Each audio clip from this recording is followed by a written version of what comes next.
Iron Factory showed us another female Transformer. And this is just a concept right now, and they have also like we have a prototype image and stuff. This wasn't shown at the convention. This was something that showed up on Weibo afterwards to show some ideas of stuff they're doing. This is called Iron Factory's IFG-01 Starwing. And what this is essentially is for people who are familiar, there's a line of anime figures called Bosou Shinkis. And what they are essentially, it's anime female characters, cutesy girl characters, but they have like armor pieces on them to look like mecha characters. And the Bosou Shinki line isn't really based on any previously existing lines. It's more just their own things. And they have mangas on it and Doshin mangas and stuff. And it's similar to, it's different than that of, let's say, the Gundam girls and stuff that's based off of licensed properties. So this is a very Bosou Shinki inspired kind of line in that you get an articulated anime female character, and then you could put on all the armor pieces to make it look like a pre-existing G1 character. In this case of IFG-01 Starwing, it's Starscream. And this is pretty cool. Sadly, we only have the two images of one of the human mode and one of the armored up Transformer character mode.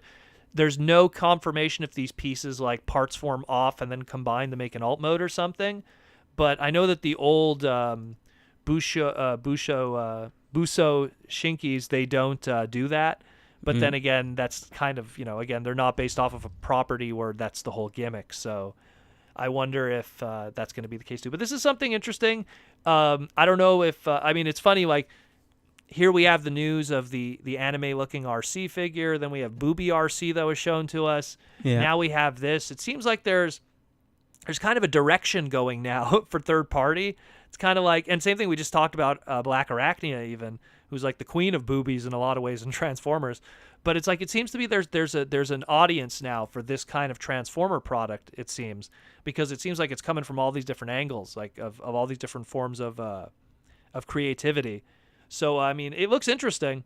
I don't know if I'll pick it up, but it definitely looks interesting. And again, I've kept an eye on the Bosou Shinki stuff for the longest time. It never interested me, any of it, but I've always been intrigued by it because it looks similar to a lot of other stuff that has existed in science fiction and anime lore throughout the years. Again, that bombshell kind of Bushoujo statuette kind of stuff. So pretty cool. Let us know what you think. Going with Starscream, you guarantee 3 repaints right off the bat, if not 12. Yeah, pretty much. 12 repaints. I always say 3, but now it's like we got Nova Storm, we got Sunstorm, we got Acid Storm, we got Slipstream. The sky's the limit now. We got Bitjet. We got so many. Now it's not just the 3 Seekers anymore, let alone if they want to do Coneheads and just retool. It's expanded now, pretty much. Yeah, but you're right. The Coneheads, jeez. Yeah, well, that's what I'm trying to say. So there's a lot going on here. But definitely, we'll definitely talk about it more when we learn more about this. I'm curious because this is Iron Factory doing it. I wonder, like, number one, I don't know the scale of these. Maybe they're in the same Iron Factory scale. I don't know. And number two, if they have more planned, is this going to be a line of stuff, or they're just going to start with the one and see if there's interest? But yeah, definitely let us know what you think.